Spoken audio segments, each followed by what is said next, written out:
बिस्मिल्लाहिर्रहमानिर्रहीम। अस्सलाम वालेकुम। 1 जनवरी का आगाज़ हो गया है और सोमवार के दिन का है, नए साल का आगाज़ हो गया है। अल्लाह ताला नया साल आप सबके लिए मुबारक करे और अल्लाह ताला ये साल पाकिस्तान के लिए, पाकिस्तानियों के लिए एक अमन का साल बनाए, खुशहाली का साल बनाए।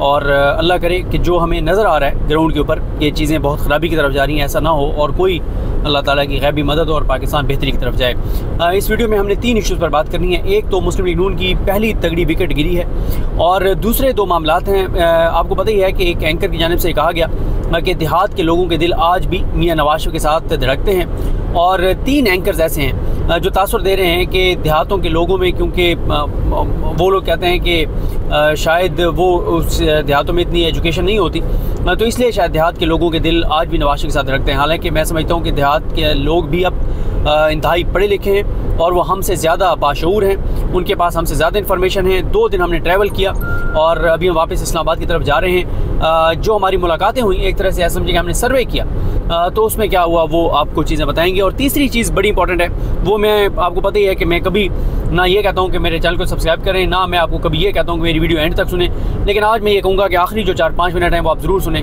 कि नए साल में मेरी रिक्वेस्ट है, मैंने कुछ एक आपको साथ एक्सपीरियंस भी शेयर करना है कि मैं एक जो देख के आया विहाड़ी में किस तरह से काम हो रहा था एक ऑर्गेनाइजेशन की तरफ से, और उस पर मैं कुछ गुज़ारिशात भी आपके सामने रखना चाहूँगा। देखें, मुस्लिम लीग नून के बहुत अहम रहनुमा मरीम नवाज साहबा और नवाज शरीफ साहब के तर्जमान मोहम्मद ज़ुबैर साहब, उन्होंने उनके हवाले से जावेद चौधरी साहब ने कॉलम लिखा, वो आपको बताता हूँ। उनके इंटरव्यूज़ तो मैंने नहीं सुने, वो 2 चैनल्स पे भी आए हैं, लेकिन ये पहली नून लीग की बड़ी विकेट गिरी है और ये आगाज़ है। बड़े बड़े सरप्राइजेस तैयार हैं। एक बार आप इनको टिकट अनाउंस करने दें, फिर आप देखें होता क्या है, क्योंकि मियाँ नवाज शरीफ साहब को बहुत से टिकट ऐसे देने हैं जो नून लीग आज से 2 साल पहले कमिटमेंट कर बैठी है।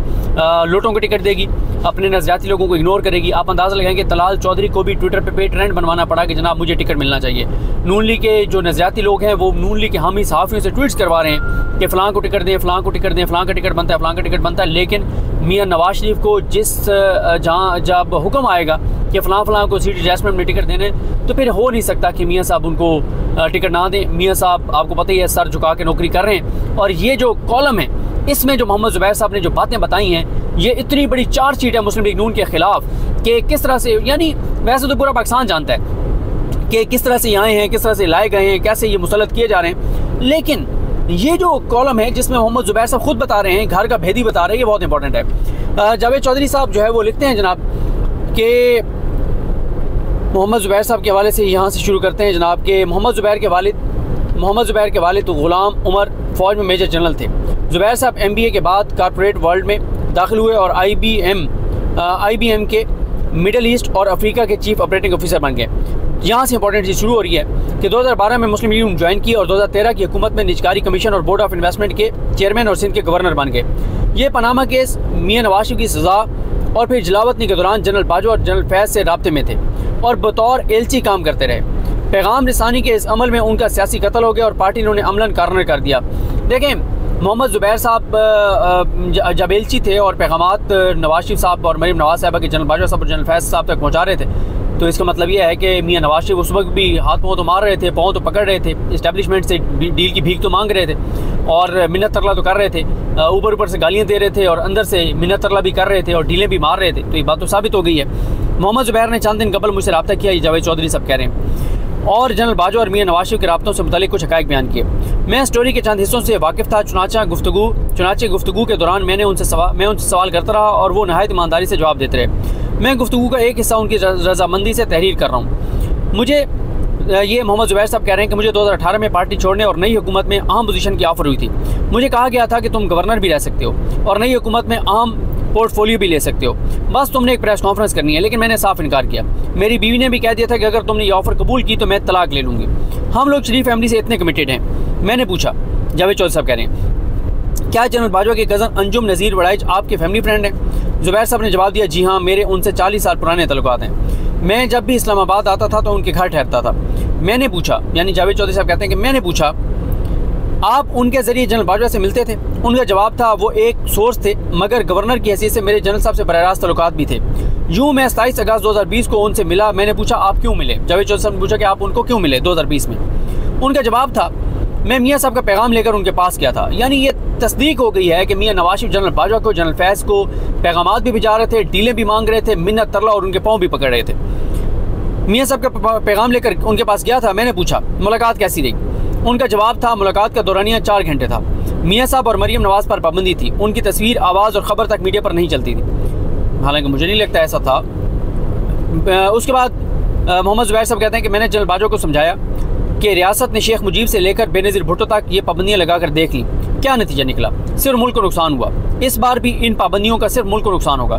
जनरल बाजवा ने पूछा कि आप बताओ कि मैं ज़्यादा पॉपुलर हूँ या मरीम नवाज़? तो वो कहते हैं मैंने जवाब दिया ये फैसला आपकी रिटायरमेंट के बाद होगा। आप रिटायरमेंट के बाद लाहौर जाएँ और दूसरी तरफ मरीम नवाज़ आएँ, फैसला हो जाएगा।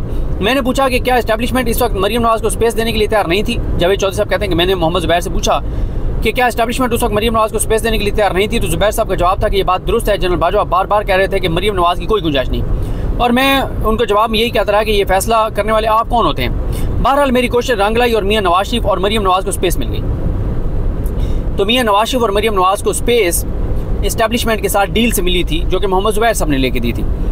मरीम साहबा की खबरें चलना शुरू हो गई। 20 सितंबर 2020 को PDM बन गई। मैंने उनसे पूछा मोहम्मद ज़ुबैर साहब से कि क्या PDM आपके मुज़ाकरात का नतीजा थी? ज़ुबैर साहब का जवाब था हाँ, एक वजह ये भी थी। ये भी बड़ी है कि मतलब क्या बात हो रही है कि क्या PDM बनाने का मकसद ये इस्टेब्लिशमेंट ने खुद बनवाई थी कि हमें आप गालियाँ भी दो ताकि हम इमरान खान के ख़िलाफ़ जब जाएँ तो हम क्या हमारे ऊपर तो दबाव है। ये एक बड़ा इंकशाफ है कि PDM भी, इसका मतलब है कि इस्टेब्लिशमेंट के इशारों से बनी थी, वो पूरी डील थी और ये सब ड्रामा था कि आप PDM बनाएंगे, आप हमें गालियाँ देंगे और हम एक कहेंगे यार, आप इमरान खान को कहेंगे कि जनाब हम क्या करें, इतना हमारे ऊपर दबाव है। जावेद चौधरी साहब कहते हैं कि मैंने पूछा कि मीटिंग के बाद क्या हुआ? ज़ुबैर साहब का जवाब था कि मैंने मियां नवाज शरीफ को मुलाकात की तफसील से आगाह किया। मुझे उसके बाद जो बताया गया, मैं वो पैगाम लेकर 7 सितंबर 2020 को दोबारा आर्मी चीफ से मिला और इस मरतबा जनरल फैज़ अमीर भी मीटिंग में मौजूद थे। ये मुलाकात भी तब्दील थी और इसमें बहुत कुछ तय हुआ। मैंने पूछा कि इमरान खान की हुकूमत का खात्मे का फैसला उसी मीटिंग में हुआ था? वो बोले कि ये दावा तो नहीं करता, मगर आप बाद के तमाम वाक़यात देख लें। मेरी मीटिंग 7 सितंबर को हुई, PDM 20 सितंबर को बनी और फिर इमरान खान की हुकूमत दिन ब दिन कमज़ोर होती चली गई। यानी आप देखें कि सितंबर 2020 में तय हो गया था और इस्टेब्लिशमेंट के कहने पर ही PDM बनी थी। वो सब ड्रामा था, वोट को इज़्ज़त दो, हकीकी जमहूरियत, फलाना फलाना, वो सब बकवास था। ये बहुत बड़ा इंकशाफ है। अच्छा, उसके बाद जावेद चौधरी साहब ने पूछा कि फिर इस्टेब्लिशमेंट क्यों नाराज़ हो गई? उनका जवाब था कि मरीम नवाज़ ने 23 सितंबर को इस्लामाबाद हाई कोर्ट के बाहर कह दिया था कि सियासी फैसले GHQ के बजाय पार्लियामान में होने चाहिए, और फिर मियाँ साहब ने 16 अक्टूबर को गुजरांवाला में तकरीर कर दी, तो इससे मसाइल पैदा हो गए। मैंने पूछा कि आपकी मुलाकात की खबर ISPR ने क्यों दी थी? उनका जवाब था कि ये खबर ISPR ने 23 सितंबर को वो अरशद शरीफ साहब के प्रोग्राम में दी थी। तो फिर जावेद चौधरी साहब कहते हैं कि मैंने मोहम्मद ज़ुबैर साहब से पूछा कि क्या आप जानते हैं कि आपकी दोनों मीटिंग्स की रिकॉर्डिंग्स मियाँ साहब को दे दी गई थी, जिसके बाद आपके मियाँ साहब से तल्लुकात ख़राब हो गए? तो मोहम्मद ज़ुबैर साहब का जवाब था कि मुझे इस बारे में इल्म नहीं है, मैं आपसे सुन रहा हूँ। ताहम हकीकत यह है कि सितंबर 2020 के बाद मेरे मियाँ साहब से तल्लुकात ख़राब हो गए थे। मुझसे शहबाज शरीफ ने भी कहा था कि आपने हमारे साथ गलत बयानी की थी। मेरा जवाब था कि मैं इतनी लंबी मीटिंग्स में नोट्स तो नहीं ले रहा था, मुझे जो बताया गया यादाश्त की बुनियाद पर आपको बताया, लिहाजा अल्फाज का हेर फेर हो सकता है लेकिन मफहूम वही था। तो मैंने पूछा, जावेद चौधरी साहब कहते हैं कि मैंने पूछा कि आपको ये रवैया बुरा लगा? उनका जवाब था कि मुझे बुरा लगा क्योंकि मैं उस वक्त मियाँ साहब और मरीम नवाज साहब का तर्जमान था जब पार्टी के तमाम तर्जमान भाग गए थे। कोई शख्स पार्टी को डिफेंड करने के लिए तैयार नहीं था। मुझे 2017 में जनरल नवीद मुख्तार ने बुलाकर कहा था कि तुम लोग मरीम नवाज के साथ फौज के खिलाफ मीडिया सेल चला रहे हो। मैं उस वक्त गवर्नर था। मैंने उन्हें बताया था कि हमारी पार्टी के लोग टॉक शोज़ में जाते हैं, हम उसकी तैयारी करते हैं, हमारे मीडिया सेल में फौज के खिलाफ कोई बयानी नहीं बनता। उसके बाद वो कहते हैं कि मियाँ साहब और मरीम नवाज साहब की गिरफ्तारी के बाद पार्टी के तमाम तर्जमान गायब हो गए थे, मगर मैं मुसलसल पार्टी को के हक़ में बोलता रहा। मैंने आखिर में पैगाम रिसानी का वो काम किया जिसके नतीजे में मियाँ साहब भी नाराज़ हो गए और जनरल बाजवा भी। मुझे इन तमाम खिदमात का क्या फ़ायदा हुआ? मैं कारपोरेट सेक्टर से आया था, मिलियंस में तनख्वाह लेता था और करोड़ों की मुराद थी, जबकि मैंने सियासत में मुफ्त काम किया। मैंने गवर्नरशिप की तनख्वाह नहीं ली। मरीम साहबा की हर पेशी पर कराची से आता था और मोहतरमा के पहुँचने से पहले अदालत पहुँच जाता था। लेकिन जब PDM की हुकूमत बनी तो काबीना में 83 लोग थे, सिर्फ मैं नहीं था। मुझे इस बात का कोई मलाल नहीं, लेकिन मुल्क के बारे में मेरा एक नुक्ता नज़र है। मैं समझता हूँ कि हम जब तक मुईशत का खून चूसने वाले सरकारी इदारे फ़रोख्त नहीं करते, हम उस वक्त तक ये मुल्क नहीं चला सकेंगे। PTI का खसारा 120 अरब रुपये है। सॉरी, PTI नहीं, PIA का खसारा 120 अरब रुपये है। आगा खान फाउंडेशन मुल्क का जदीद तरीन अस्पताल बना रही है, उसकी लागत 60 अरब रुपये है, जबकि PIA 120 अरब रुपये फूंक देती है। क्या मुझे इस पर बात नहीं करनी चाहिए? निष्कारी हमारे दौर में मुकम्मल होनी चाहिए थी, ताम नहीं हो सकी। अगर ये अब भी नहीं होती तो ये फिर हम दलदल में धंसते चले जाएंगे। मैंने पूछा सियासत में आपका तजुर्बा कैसा रहा। मोहम्मद ज़ुबैर का जवाब था कि कहा जाता है सियासत में पढ़े लिखे लोग नहीं आते। हम 3 आए थे। मुल्क का सबसे कामयाब CEO असद उमर आया, मैं भी आया और मिफ्ता इस्माइल भी था। हमारे साथ क्या हुआ, हम तीनों सियासत से बाहर हैं, जबकि वो लोग जो पढ़ सकते हैं, लिख सकते हैं और ना ही बोल सकते हैं, वो सब तरक्की करते चले जा रहे हैं। आप इससे सियासत के मुस्तकबिल का अंदाज़ा लगा लें। ये कहना था मोहम्मद ज़ुबैर साहब का। देखें, मोहम्मद ज़ुबैर साहब खुल के आ गए हैं। मोहम्मद ज़ुबैर साहब आप देखते हैं कि वो नून लीग को अलविदा कहते हैं या नून लीग उनको निकालती है। मियां नवाज शरीफ उनको निकालना चाहते हैं और लेकिन आसाब की जंग है। मोहम्मद ज़ुबैर साहब चाहते हैं कि वो इनको निकालें, नून लीग चाहती है ये छोड़ें। नून लीग शायद इतनी जुर्रत ना करे, बड़ा मुश्किल है, क्योंकि मोहम्मद ज़ुबैर साहब के पास जो राज हैं अभी तो उन्होंने हल्की सी झलक दिखाई है। जो वो बातें बताएंगे तो तबाही और बर्बादी कर देंगे नून लीग की। ये तो हो गया मोहम्मद ज़ुबैर साहब का। विकेट गिर गई है, अनाउंस होना बाकी है। अब ये अनाउंस कैसे होती है ये देखना होगा। दूसरे मामले पे आ जाते हैं बराह रास्त जनाब। 2 दिन हमने ट्रैवल किया और हम बिहाड़ी गए, मेलसी, टिब्बा सुल्तानपुर और कोट सामन उसका एक इलाका है। हमारे दोस्त हैं किस्मत खान ज़िमरी, उनके भाई नियामत खान ज़िमरी हमारे टीम मेंबर हैं, हमारे दोस्त हैं, छोटे भाई हैं, उनकी शादी थी। हम तमाम दोस्त वहाँ पर गए और वहाँ पर बहुत से लोगों से हमारी मुलाकात हुई जो शादी पे आए हुए थे या उससे पहले। हमारे एक और दोस्त हैं डॉक्टर नवीद इकबाल, मेरे बहुत अच्छे दोस्त हैं। उनका बड़ा डेरा है और उनके जो वालिद साहब हैं और उनके जो चचा हैं मलिक नूर मोहम्मद खान साहब और उनके वालिद मलिक औरंगज़ेब खान साहब बड़ी ज़बरदस्त शख्सियात हैं। और मैं दोस्तों को कह रहा था, मैंने कहा यार हमारे यहाँ कहा जाता है कि यार हम जो इस्लामाबाद में बैठे हैं ना, हमारे पास बड़ी इंफॉर्मेशन होती है और हमारा एनालिसिस बड़ा ये होता है वो होता है। मैंने कहा उन 2 का जो एनालिसिस था और ख़ास तौर पे जो डॉक्टर नवीद साहब के चचा थे और हैं मलिक नूर मोहम्मद खान साहब, उनका जो एनालिसिस है, मैंने कह रहा था कि अगर ये यूट्यूब पे आ जाएं और ये अगर टॉक शोज़ में बैठे और बात करें, क्योंकि उनको आम आदमी के दर्द का पता है, आम आदमी के मसाइल का पता है। बल्कि कल उन्होंने बड़ी हमें कहा, हमारे क्योंकि वो एक तरह से बुजुर्ग भी हैं, हमारे बड़े हैं, तो वो हमें डांटने के उसमें कह रहे थे कि यार आप लोग किसानों की बात नहीं कर रहे, तबाही हो गई है, बर्बादी हो गई है, खाद नहीं मिल रही और बहुत सारे इशूज़। ज़रूरी हम मुल्क हैं, हम अरबों डॉलर की इम्पोर्ट करते हैं, अभी भी किसान बदहाल है, मतलब इस तरह की सारी चीज़ें। खैर वहाँ पर जनाब हमारी जो मुलाकात हुई है, वो जो एक खातून एंकर ने कहा है कि देहात में रहने वालों के दिल मियां नवाज शरीफ के साथ धड़कते हैं। एक और एंकर साहब जो आजकल कह रहे हैं कि जनाब अभी तो कोई इंडिपेंडेंट सहाफ़ी नहीं, उन्होंने ये तो नहीं कहा इंडिपेंडेंट सहाफ़ी, उन्होंने कहा सहाफ़ी जब हलकों में जाएंगे तो फिर पता चलेगा। हालांकि कई सहाफ़ी हलकों में जा रहे हैं। हमारे दोस्त असद चौधरी साहब हमारे साथ वापस आ रहे हैं। ये अदनान हैदर साहब के साथ कोई 14-15 हल्के कर चुके हैं। नुसरत जावेद साहब के प्रोग्राम में ये चलाते हैं कि किस हल्के में क्या पोजीशन है। अदनान हैदर साहब जाके और ग्राउंड पे इस वक्त हल्कों में जा रहे हैं। और इसी तरह से और हमारे डिजिटल मीडिया के बहुत से दोस्त जा रहे हैं। हबीब अकरम साहब सबसे ज़्यादा हल्कों में गए हैं, आप देख लें पता चल जाएगा। अच्छा, वो एंकर वो सहाफ़ी साहब जो हैं वो मुसलसल ये बयानियाँ बना रहे हैं कि जनाब पता नहीं जो है वो PTI के लोग नहीं निकलेंगे, बल्ला नहीं होगा तो खान जेल में होगा तो नहीं निकलेंगे। ये भी एक झूठ है। तीसरे एक और सहाफ़ी हैं बड़े बुज़ुर्ग, जिनकी उम्र कोई 70 साल से भी ऊपर होगी, लेकिन अभी तक उनको ज़ाती मफाद इतने अजीज़ हैं कि अभी तक वो नून लीग के हक़ में बयानियाँ बनाते हैं। वो मुसलसल ये कह रहे हैं जनाब कि बड़ा तगड़ा मुकाबला होगा और ऐसी बात नहीं है कि नून लीग फारिग हो गई है, PTI वकीलों को टिकट देगी तो वकीलों को कौन जो है वो आने देगा और ये और वो। और भाई जिन वकीलों ने जिनको मिलने थे उनके भी कागजात नामजदगी सुपर लाडले ने मुस्तरद कर दी। इतना वो बुज़दिल है कि वो मुकाबला करना ही नहीं चाहता मैदान में। तो जनाब हम जो गए हैं, हमारी वहाँ पे क्योंकि बहुत से बिहाड़ी से लोग आए हुए थे, उनका लोग आते हैं और सारे, तो नून लीग के लिए तो इतनी खौफनाक सूरत हाल है जो 18 माह की तबाही और बर्बादी है। किसान बदहाल है, किसान बेहाल है, किसान तबाह हो गया है, किसान मुश्किल का शिकार है। और तब से मुश्किल का शिकार होना शुरू हुआ है जब से इमरान खान की हुकूमत गई है, PDM आई और ये जो निगरान हुकूमत जो PDM का तसलसल है। तो नून लीग वाले ज़रा निकलें तो सही। मैंने पूछा वहाँ पे, मैंने कहा वो जो नून लीग के यहाँ पे उम्मीदवार हैं, कोई उनकी एक्टिविटी कोई इंतखाबी मुहिम तो किसी को नहीं पता था कि अभी तक तो हमें नज़र नहीं आए। तो नून लीग वालों के लिए हालात बहुत ख़राब हैं। मैंने जो देहातों में देख के आ रहा हूँ, पाकिस्तान शहरों वालों से ज़्यादा उनके अंदर शऊर है, अवेयरनेस है, कमिटमेंट है, हालात को उनको ज़्यादा बेहतर पता है। और बड़ी नून लीग के लिए तबाही वाली सूरत हाल है। नून लीग पाकिस्तान की तारीख की में किसी जमात के साथ ऐसा नहीं हुआ होगा जो इनके साथ होने जा रहा है। और अगर बदतरीन धांधली के ज़रिए इनको जितवा दिया गया तो सूरत हाल जो है वो पाकिस्तान के लिए बड़ी मुश्किल हो जाएगी, क्योंकि जितने पाकिस्तान के सेंसिटिव हालात हैं इसमें चोरों, डाकुओं, लुटेरों को मुसल्लत करना मुल्क के लिए बहुत खौफनाक होगा।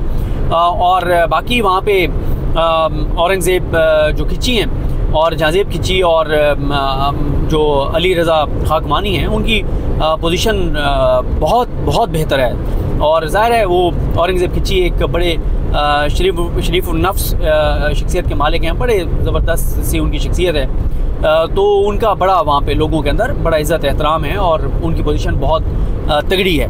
और नून लीग वाले तो मैं आपको बता रहा हूँ निकल भी नहीं सकेंगे अवाम में। जो इस वक्त अवाम के अंदर गम व गुस्सा है, जो नफ़रत है, क्योंकि जो 18 माह में मुल्क के साथ हुआ है ये पाकिस्तान की तारीख़ में कभी नहीं हुआ। अब आखिर में आ जाए, मैं आपको एक रिक्वेस्ट करना चाहता हूँ। आज साल का पहला दिन है, देखें हमें कुछ कमिटमेंट्स करनी चाहिए और ख़ास तौर पे मुझे इतनी खुशी हुई जो वहाँ पे देखकर टिब्बा सुल्तानपुर में कि वहाँ पे एक शख्सियत है जो कि सऊदी अरब होते हैं, हाजी फ़याज़ हुसैन थईम। उनसे मेरी मुलाकात तो कभी नहीं हुई, लेकिन अब मेरी बड़ी ख्वाहिश है उनसे मिलने की और इंशाल्लाह मैं उनसे मिलूँगा। मैंने बल्कि डॉक्टर साहब को कहा, डॉक्टर नबी साहब को, कि जब वो आएँ इस्लामाबाद कभी तो आपने मुझे मिलवाना है, और वरना मैं उनसे मिलने यहाँ आ जाऊँगा। कि एक बंदा जो रियासत के करने वाले काम हैं, इस तरह से दर्जनों सैकड़ों लोग कर रहे हैं, और ख़ास तौर पे ओवरसीज़ पाकिस्तानी इस तरह की बहुत सी एक्टिविटीज़ कर रहे हैं। यानी आप देखें ना कि इमरान खान साहब ने ये पनाहगाहें शुरू की थी और दस्तरखान शुरू किए थे, जो कि PDM ने आके बंद कर दिए, और इनको बड़ी नफ़रत थी पनाहगाहों से। तो उनका वहाँ पे हाजी फ़याज़ हुसैन थईम साहब का जो है वहाँ पे दस्तरखान जो है वो चल रहा था। हम जब वहाँ पे गए, दस्तरखान में लोग खाना खा रहे थे, उनका हमने वो सेंटर देखा, कम्युनिटी सेंटर, जहाँ पे रहाइश कोई रख सकता है, हर माह जो है वो गरीबों में राशन तकसीम करना। फिर कुछ चीज़ें मुझे उनकी बहुत अच्छी लगी कि वो मुशायरे कराते हैं। अभी खलील कमर साहब को उन्होंने लास्ट टाइम और कुछ और शोरा को बुलाया था ताकि हेल्दी एक्टिविटीज़ हों इलाके में। इसी तरह से जिनके पास कफन दफन के पैसे नहीं होते वो सारी चीज़ें करना। फिर टेंट का उन्होंने सामान रखा। ये वो चीज़ें आपको बता रहा हूँ जो हर इलाके में लोगों को मिल के करनी चाहिए, आपको, हमें, हम सबको करनी चाहिए। और उन्होंने वो टेंट का सामान रखा हुआ है, कैटरिंग का, अगर कहीं फौतगी हो जाती है कैटरिंग का सामान मुफ्त वो ले जा सकते हैं, किसी गरीब की शादी है वो कैटरिंग का सामान लेकर जा सकते हैं। अभी उन्होंने बिहाड़ी मुल्तान जो रोड है, MM रोड की तरह ये भी खूनी रोड है, जितनी वहाँ पे हादसात होते हैं, और वो मंजूर हुआ उसका फंड और नहीं उसको किया, और वो उस पे पैचेस जो उन्होंने उसके लगवाए, जो ये खड्डे वगैरह और ये वो सारे उन्होंने अपने पैसे से लाखों रुपए लगवा के हाजी फ़याज़ हुसैन ने वो किया। तो ऐसे ओवरसीज़ पाकिस्तानी पाकिस्तान का फ़ख्र है, और मुझे इतनी खुशी हुई वो सारी चीज़ें देख के, और ये हम सब के करने वाले काम हैं। तो इस साल के हवाले से मैं आपसे ये कहूँगा कि हम सबको ये काम करना चाहिए। देखें, मैं ठीक है वक्ती तौर पे हम किसी को राशन दे देते हैं, देना चाहिए, कुछ सपोर्ट भी माली तौर पे कर देते हैं, करनी चाहिए। लेकिन एक अगर आज हम कमिटमेंट कर लें इस साल में, आप में, हम सब, कि हम किसी एक फैमिली, कोई एक फैमिली जो है हम ऐसी सिलेक्ट करेंगे जिसके किसी एक घर के फ़र्द को, नौजवान को हम टेक्निकल एजुकेशन कोई दिलवाएंगे, कोई ऐसा हुनर सिखाने के हवाले से हम खुद सिखा सकते हैं, खुद सिखा दें, कोई उसका ऐसा कहीं पे उसको ट्रेनिंग दिलवाने के लिए हम स्पॉन्सर कर दें, उसकी फ़ीस अदा कर दें, ताकि वो कोई ऐसी टेक्निकल एजुकेशन सीखे, कोई ऐसा हुनर सीखे, कोई ऐसा काम सीखे, और वो खुद 25, 30, 40, 50 हज़ार कमाने के काबिल हो जाए, और वो अपने घर को चलाने के काबिल हो जाए। देखें, ये भी कोई हल नहीं होता कि आप हर माह लोगों को एक उस पे लगा दें कि ठीक है आपको पैसे मिलते रहेंगे और आप काम कोई ना करें। काम सिखाना चाहिए। देखें, ये पहले भी मैंने एक बार ये वीडियो में बात की थी। आज ये 1 जनवरी 2024 आज पहला दिन है साल का। इस साल कमिटमेंट कीजिए अपने साथ कि हम इंशाल्लाह जो है वो किसी एक फैमिली को अल्लाह ताला तौफीक दे, 5 फैमिलीज़, 10 फैमिलीज़, ये सदका जारी है। इस दुनिया से जाने के बाद अपने नहीं जाते भाई कब्र पे, बाकी तो छोड़ दें, कौन याद रखता है, कोई दुआ भी नहीं करता, लेकिन ये सदका जारी के काम आपके, हमारे, हम सब के काम आते रहेंगे। तो मैं जो आज वहाँ पे चीज़ें देख के आया, जो मैंने आपको चीज़ें बताई जो हाजी फ़याज़ हुसैन साहब कर रहे हैं, ये चीज़ें आपको, हमें, हम सबको अपनी कम्युनिटी में अपने लोगों के साथ मिला के करनी चाहिए। फिर वो मसाजिद का ख्याल रखना, ये बड़ी बात है, मस्जिद का ख्याल रखना, और जो शख्स अल्लाह के घर से मोहब्बत करता है, उसका ख्याल रखता है, तो अल्लाह ताला उसके घर को गैर आबाद कैसे रहने देगा। जो अल्लाह के घर का ख्याल रखता है उसका घर आबाद रहेगा। तो ये वो चीज़ें हैं। और इसी तरह डॉक्टर नवीद साहब बता रहे थे, डॉक्टर नवीद इकबाल साहब ऐसे पल्मो वार्ड में होते हैं निश्तर हॉस्पिटल में। तो डॉक्टर नवीद साहब बता रहे थे कि जब वो इधर हॉस्पिटल में थे, पता नहीं जहानिया में या जो भी, वैसे वो जहानिया में अब्दुल हमीद कांजू साहब से हमारी मुलाकात हुई, जो प्रोफेसर साहब हैं, बल्कि वो इंटरेस्टिंग में डॉक्टर नवीद साहब को वहाँ से निकले तो डॉक्टर नवीद साहब बता रहे थे कि अब्दुल हमीद कांजू साहब जो हैं वो हज़ारों स्टूडेंट्स के उस्ताद हैं, और वो पढ़ाते भी रहे हैं इंग्लिश, और अभी भी पढ़ाते हैं। तो मैं उन्हें वो ईसा नकवी साहब की बात सुना रहा था। वो जो ईसा नकवी साहब कहते होते हैं कि सराइकियाँ दिलू मसलन, हिक बियदी अंग्रेज़ी दूजा चाचे मामे दी थी।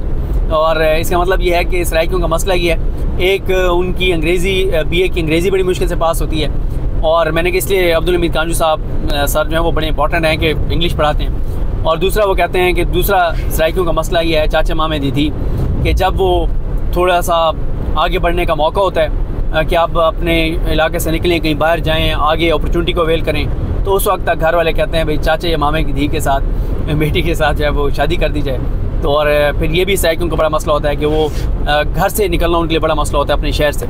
तो ये चीज़ें जनाब, बहरहाल हमारा बड़ा भरपूर विज़िट रहा। किस्मत खान ज़िमरी साहब और नियामत खान ज़िमरी साहब, और फिर ज़ाहिर है जिस तरह मैंने डॉक्टर नवीद इकबाल साहब को बताया, और बेतहाशा लोग मिले इतनी मोहब्बत से, बड़ा अच्छा लगा। विहाड़ी मेलसी और ये सारे एरियाज़, फिर वापसी खानेवाल, वहाँ पे खालिद अब्बास खान डहा साहब हमारे भाई हैं, दोस्त हैं, गो के वो मियाँ साहब के साथ बड़ी मोहब्बत करने वाले हैं, मियाँ नवाज शरीफ साहब के साथ। और वहाँ राना सलीम साहब हैं, उनके साथ उनका बड़ा ज़ाती तल्लुक़ है। और 92 जो चक है वहाँ पे, वो उनका वहाँ पे बड़ा अच्छा अपना डेरा और सारे मामलात हैं। तो बहरहाल जी ये हमारा विज़िट था। ये कुछ चीज़ें मैंने आपको गोशगुजार की हैं। वीडियो का ड्यूरेशन ज़रा तवील हो गया, उसके लिए मैं थोड़ा सा माज़रत खाऊँ आपसे। लेकिन जो मैंने आपको अर्ज़ किया है कि बस कमिटमेंट कीजिए, एक फैमिली को, हर हम में से सुनने वाला एक फैमिली, और ना से खुद करें, किसी और को कहेंगे यार एक फैमिली तुम करो, एक फैमिली तुम करो। जब तक उनको कोई टेक्निकल एजुकेशन, कोई हुनर, या हम उनको कुछ पैसे दे के उनको कोई बिज़नेस शुरू करवा सकते हैं छोटा मोटा, जो उनका घर चलता रहे, जब तक वो नहीं होता तब तक चले उनको राशन या जो भी चीज़ है। लेकिन एक एक फैमिली की जिम्मेदारी उठाइए।